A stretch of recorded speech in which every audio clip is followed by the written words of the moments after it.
Here's why maybe you shouldn't buy or own a high mileage Ioniq 5. Hyundai's battery warranty, which includes ICCU replacement, is good for 10 years or 100,000 miles, whichever comes first.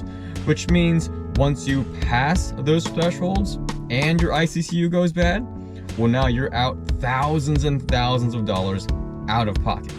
Hey everybody, welcome back to Cars Jubilee. My name is Victor, and I've owned an Ioniq 5 and a Genesis GV60, and this ICCU and warranty issue actually applies to all of the Hyundai Group EVs, at least all the ones that have an ICCU.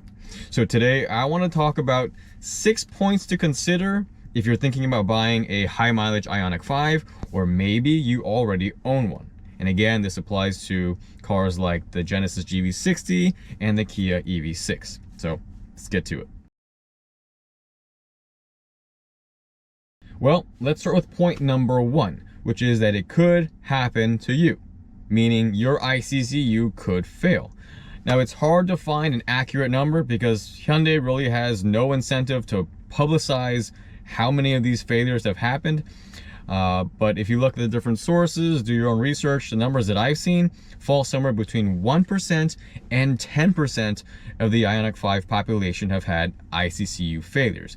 And, you know, even if it falls somewhere between that range, that's still a really, really high number. Meaning it could very likely happen to you if it hasn't happened already.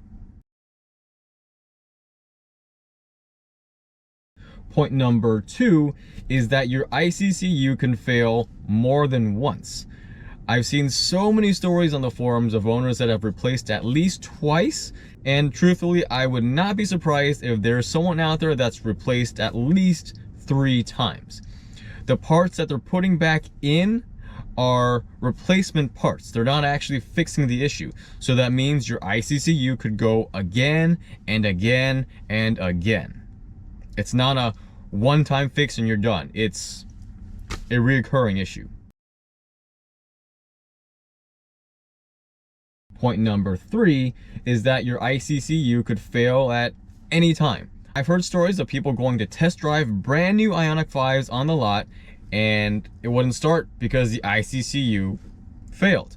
I've also heard owners with upwards of 80,000 miles that just had their ICCU fail. So really, in terms of the mileage range, it could happen at any time. All right, moving on to point number 4 to consider, and that would be Hyundai's warranty reputation. They have a not so great reputation, meaning there are plenty of horror stories dealing with their engine failures where owners that were within the parameters of the warranty had their warranty claims rejected. So knowing that, again, feel free to do your own research, but knowing that, what do you think is going to happen with your ICCU if it goes bad at 10 years and 1 day, or at 100,001 miles? Well, I would expect they're going to reject your claim, and that means you have to pay for the repairs out of pocket. Which then leads us to point number 5 to consider. What are the out-of-pocket costs for ICCU replacement? Owners on the forums have reported back they would have been charged anywhere from $4,000 all the way up to $10,000 out of pocket if they had to pay for their ICCU replacement. Now, one interesting comment I saw said their dealership was being paid $4,000 by Hyundai for each ICCU replacement, which means you're going to have some dealerships out there who are being fair, charging the market value of around $4,000, but you're also going to have some that are going to cash in on this lucrative opportunity to charge more, all the way upwards of $10,000, which is a lot of money on a car that at 100,000 miles is probably worth about $20,000. You're going to be spending at least $4,000, which you'll never see back, which does not increase the value of the car. On top of that, remember earlier we said the ICCU can fail more than once? Well, you might be making this costly repair out of pocket more than once. Point number 6 to consider is time. Now, best case scenario that I've heard is the dealership happens to have the parts in stock and they're ready to see you immediately, well, in those cases, they've had the cars back out on the road in about 2 weeks. Worst case scenario that I've heard is the parts are back ordered and the dealership can't see you for many weeks. In those cases, a lot of owners were not getting back out on the road with replaced ICCUs for close to 3 months. 3 months is a long time to go without your car. What if you need a rental car? Well, are you okay with the basic rental spec economy car like a Chevy Spark or maybe a Chevy Malibu? That's probably $50 a day. Well, for 3 months, that's close to $4,000 to $5,000 out of pocket.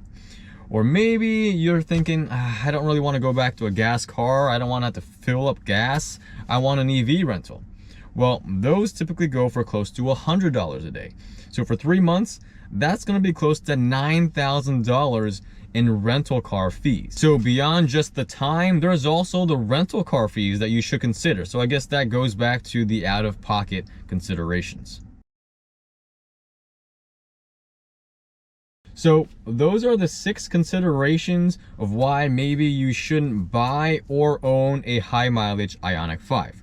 But let's say you already own one, or let's say you've already made up your mind, you're definitely buying a high mileage one. Well, if that's the case, then I would highly recommend buying an extended warranty from a third party that will cover ICCU, because the out-of-pocket costs here could be catastrophic. But if you can stretch your budget and find a lower mileage one, definitely go that route. Or let's say you really love your current Ioniq 5 and it's almost at 100,000 miles, I would highly recommend trading it in and getting another one with lower miles. The risk just doesn't really seem to be worth it. They're great cars. Get another one. Don't play the numbers if you don't have to. Anyways, that wraps up today's video. I hope it's helpful for all of you. Let me know your ICCU stories if you have them. Otherwise, thanks for watching. See you guys in the next one.